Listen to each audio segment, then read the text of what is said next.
Esse Jesus que encarou a morte e venceu a morte, ele fez isso para apresentar um dia a Deus uma igreja que seja perfeita, uma igreja que seja sem mancha, sem mácula, como uma noiva, de fato, como somos, assim a Bíblia chama a igreja, apresentá-la um dia diante de Deus. Esse é o desejo de Jesus, uma noiva santa, separada. Mas é uma pena, irmãos, é uma pena que a gente como igreja esteja decepcionando, por assim dizer, o coração do nosso noivo, do nosso Jesus. No Sermão do Monte, capítulo 7 de Mateus, a partir do versículo 21, Jesus diz assim: nem todo aquele que me diz Senhor, Senhor, entrará no reino dos céus, mas apenas aquele que faz a vontade do meu Pai. Mas muitos naquele dia me dirão: Senhor, em teu nome nós profetizamos. Senhor, em teu nome nós expulsamos demônios. Senhor, em teu nome nós fizemos muitos milagres. No entanto, diz Jesus, naquele dia eu os direi abertamente: nunca vos conheci. Apartai-vos de mim, vós que praticais a iniquidade. Nem todo aquele que chama Jesus de Senhor irá para o céu. Porque a grande questão aqui não é aquilo que a gente fala, mas é aquilo que a gente faz.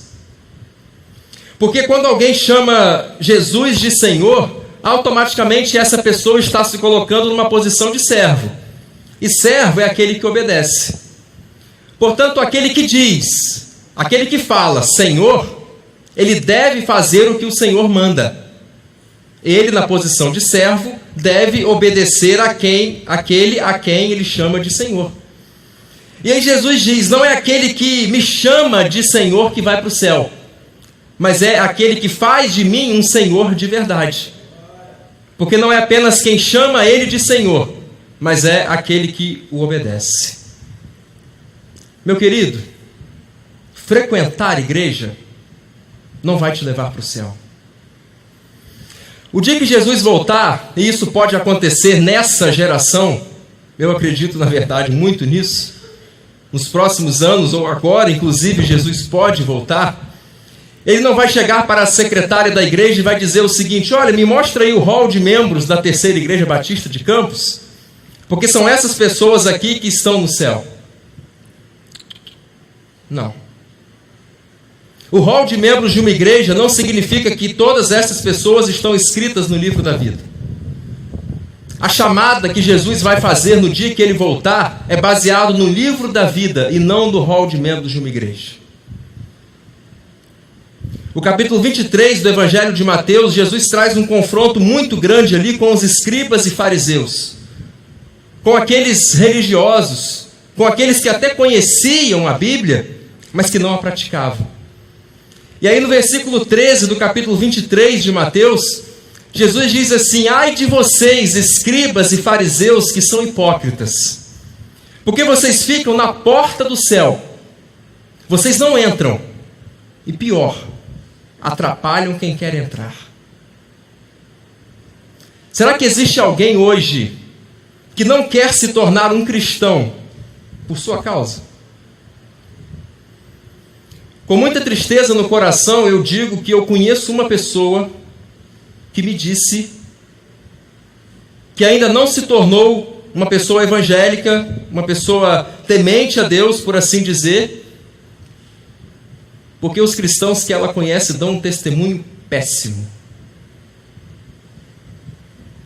Mahatma Gandhi, aliás, disse algo muito parecido certa vez. Ele disse o seguinte: eu teria me tornado facilmente um cristão se eu não tivesse conhecido nenhum deles. Entende? Eu teria me tornado um cristão se eu não tivesse conhecido nenhum deles. Meu querido, minha querida, tem que mudar alguma coisa na sua vida. Tem que melhorar alguma coisa na minha vida. Porque o que Jesus está interessado, mais do que ter uma multidão de seguidores, Jesus está interessado em ter seguidores íntegros, honestos e fiéis. O melhor exemplo, talvez bíblico, que a gente tenha disso é o capítulo 6 do Evangelho de João.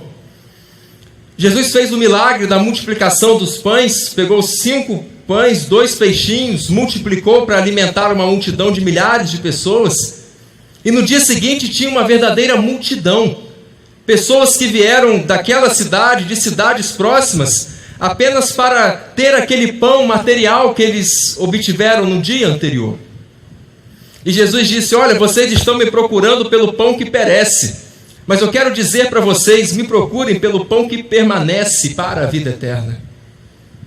E aí Jesus, então, a partir daí, o capítulo 6, um capítulo grande, talvez seja o maior capítulo dos 4 evangelhos, são 70 versículos, e Jesus começa a trazer um discurso muito duro para aqueles que estavam ali seguindo a ele, quem sabe por curiosidade. E ao final daquele discurso é muito duro, é muito triste ver que João registra o seguinte: e depois daquele discurso, e a partir daquele dia, muitos dos seus discípulos deixaram de segui-lo. Mas o que mais chama a minha atenção não é isso. Eu imagino a multidão ali para ouvir Jesus. Jesus começa a trazer um discurso de seriedade, de comprometimento. Ele diz que quem quiser ir para o céu tem que comer da carne dele, tem que beber do sangue dele, enfim, tem que se identificar com o sofrimento de Jesus. E assustou. Mas compromisso eu não quero. Mas seriedade assim não dá. Mas abrir mão de algumas coisas, negar a mim mesmo, carregar a minha cruz, estou fora. E aí muitas pessoas, muitos discípulos, aliás, deixaram de seguir Jesus naquele dia. Mas o que chama mais a minha atenção nesse texto é que naquela situação ali, naquela circunstância, Jesus virou para os 12 que ficaram e perguntou: vocês também não querem ir? Pedro, Tiago, João, André, Filipe, Bartolomeu, Tomé, Tadeu, Mateus, Tiago, filho de Alfeu, Simão Zelote, Judas Iscariotes, vocês 12 não querem ir também não? Percebe? Tinham milhares de pessoas ali seguindo Jesus. Ele dá um discurso muito sério: milhares vão embora, ficam 12. E Jesus vira para os 12 e fala assim: olha, se vocês quiserem ir, podem ir, porque eu não quero seguidores interesseiros, porque eu não quero seguidores curiosos, porque eu não quero seguidores nominais. Eu quero seguidores verdadeiros, honestos, íntegros, cristãos de verdade. Jesus não é como muitos religiosos hoje que querem ter as suas igrejas cheias, mesmo que de pessoas vazias. O que Jesus quer ainda hoje são seguidores honestos, íntegros, fiéis. E aí Pedro dá aquela resposta fantástica de João 6,68. Quando Jesus pergunta: vocês não querem ir? E aí Pedro diz: Senhor, para quem iremos nós? Para onde iremos nós? É só o Senhor que tem as palavras de vida eterna. Eu não tenho para onde ir. Eu não tenho como deixar de ser um cristão verdadeiro, porque não existe Salvador além de Jesus. Como é que tem sido o culto que eu e você temos apresentado ao Senhor? Um dos textos mais pesados na Bíblia sobre isso é o capítulo 1 de Isaías. Deus diz ali a partir do versículo 15 o seguinte: olha, quando vocês vêm à minha casa, quem foi que disse que o que eu peço de vocês é só vocês pisarem nos meus átrios? Quando vocês vêm à minha casa, quem foi que disse que a única coisa que eu quero é que vocês venham à igreja? Quem foi que disse isso? E aí Deus continua dizendo por meio de Isaías: vocês levantam as suas mãos em adoração. E sabe o que eu faço? Diz Deus: tampo os meus olhos. Vocês multiplicam as suas orações. E sabe o que eu faço? Diz Deus: tampo os meus ouvidos. Porque as mãos de vocês estão cheias de pecado, e eu não posso suportar culto com pecado. E ele chama: venham, pois, vamos discutir, vamos conversar, razoemos. Porque ainda que os seus pecados sejam vermelhos como a escarlata ou como o carmesim, eu posso transformá-los, ou posso mudar a sua vida e ficar branca como a neve ou como a lã. Mas percebe que culto com um coração cheio de pecado, ele não é válido diante de Deus? Percebe que uma oração feita às vezes cheia de arrogância, cheia de egoísmo, cheia de ódio, ela nem chega no teto? Percebe que às vezes uma música que a gente canta, mas é só da boca para fora, ela não chega diante de Deus? Jesus falou isso citando Isaías em outro texto. Esse povo me honra só com os lábios, mas o seu coração está longe de mim. Ó geração, o que eu vou fazer com uma geração como essa? O que eu vou fazer com um povo como esse? Meu querido, a nossa vida precisa melhorar. O nosso culto precisa melhorar. O seu culto, porque a gente faz não no coletivo, mas o culto a gente faz no individual, precisa melhorar. Deus não suporta culto com pecado. E pecado tem que ser confessado. E pecado na minha vida e na sua vida tem que ser visto como um elemento mal-vindo. O pecado na minha vida e na sua vida, ele tem que ser banido. O pecado na minha vida e na sua vida tem que ser, assim como entra um vírus, uma doença, uma bactéria em nós, e logo os anticorpos entram em ação para combater e expulsar aquele mal do nosso corpo, o pecado precisa ser visto, encarado por nós da mesma forma. O pecado não pode ser bem-vindo no meu coração. O pecado não pode ser bem-vindo na minha mente. O pecado não pode ser bem-vindo na minha vida. Pecado desagrada a Deus e a nossa vida pertence a Deus.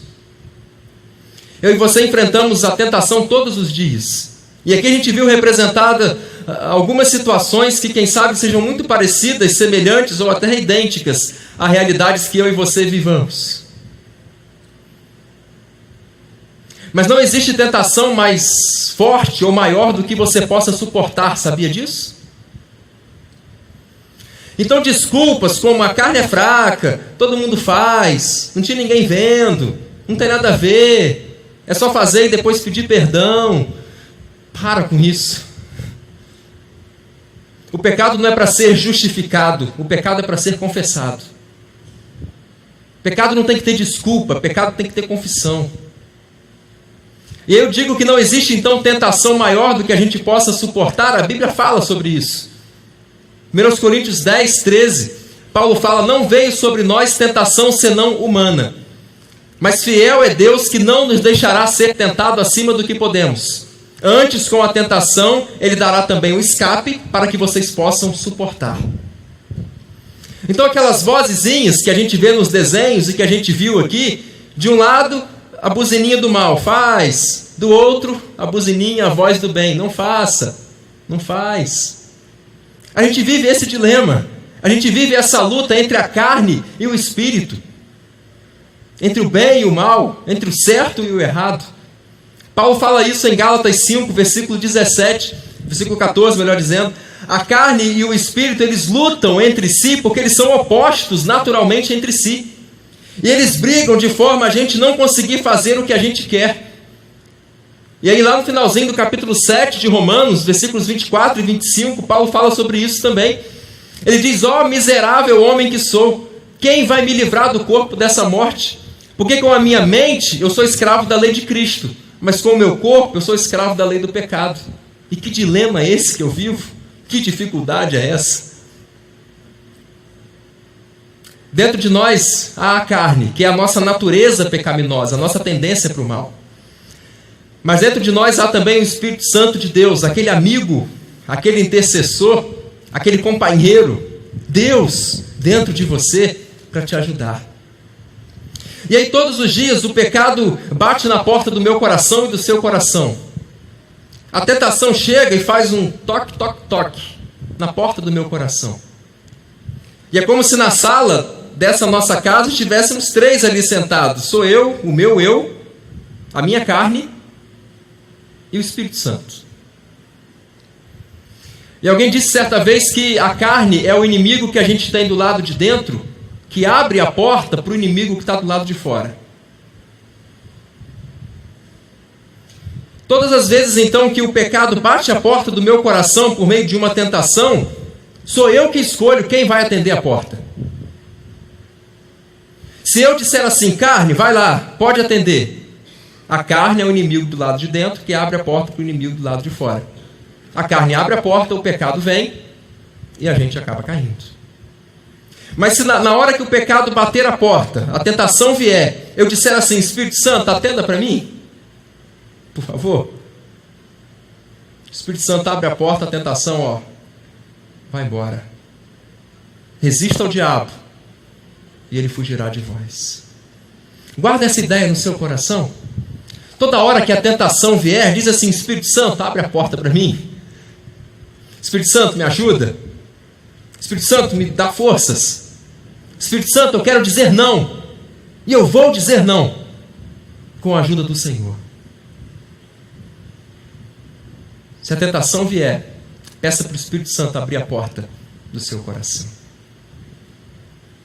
O que vamos fazer a partir de hoje? Que tipo de vida eu e você vamos levar como cristãos que somos? Cristãos não nominais, mas cristãos verdadeiros. Infelizmente, o que parece é que a maioria dos cristãos do nosso país não é um cristão assim para valer, sabe? Nós somos hoje no Brasil cristãos evangélicos, melhor dizendo, cerca de 25% da população.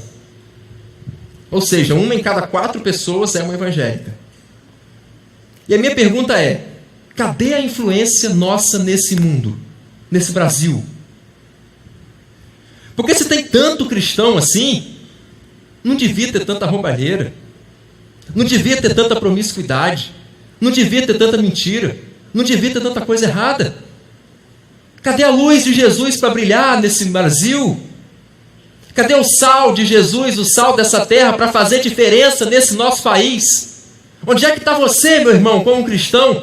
Onde é que está você, minha irmã, como cristã, para salgar essa terra, para iluminar esse mundo, para ser um cristão e uma cristã de verdade? Em Romanos 8, Paulo fala que os perdidos e a natureza aguardam ansiosamente a manifestação dos filhos de Deus. Meu querido, os perdidos estão olhando para você e implorando a sua manifestação como filho de Deus. As trevas estão querendo a luz e olhando para todo canto, buscando a luz, e você é a luz do mundo. A natureza, os perdidos aguardam ansiosamente a manifestação dos cristãos. Meu irmão, está na hora de dar uma sacudida, hein? Está na hora de dar uma melhorada, hein? Está na hora de parar de ser cristão só domingo, hein? Está na hora de ler a Bíblia todo dia e praticar a Bíblia todo dia, hein? Está na hora de orar muito mais do que só na hora do almoço ou do jantar. Está na hora de viver uma vida de oração. Está na hora de amar mais o próximo. Está na hora de perdoar. Está na hora de ser gentil. Está na hora de mudar. Eu e você não podemos mais ser bonequinhos de plástico na mão do diabo, manipulados. Eu e você não podemos ser joio no meio do trigo, nem lobo no meio de ovelhas. Eu e você precisamos ser trigo. Eu e você precisamos ser ovelhas. Eu e você precisamos ser cristãos. Nosso objetivo nessa noite, com essa encenação e com esta palavra, é que o Espírito Santo de Deus te confronte, te dê uma sacudida, e que, se for necessário quebrar o vaso para refazer, que Ele faça. Porque eu e você temos que ser vaso de honra e não de desonra. Eu e você temos que ser cristãos de verdade. Eu quero orar pela sua vida. Eu quero desafiar você, na autoridade do Espírito Santo de Deus, no nome de Jesus, assumir um compromisso mais íntegro, mais real, sabe? Ser crente aos domingos é muito fácil. Ser crente dentro de casa, às vezes, também é muito fácil. Está na hora de ser cristão de verdade. Nem todo aquele que me chama de Senhor entrará no reino dos céus, mas aquele que faz a vontade do meu Pai. Pare de só falar faça. Pare de só dizer que é cristão. Seja um cristão.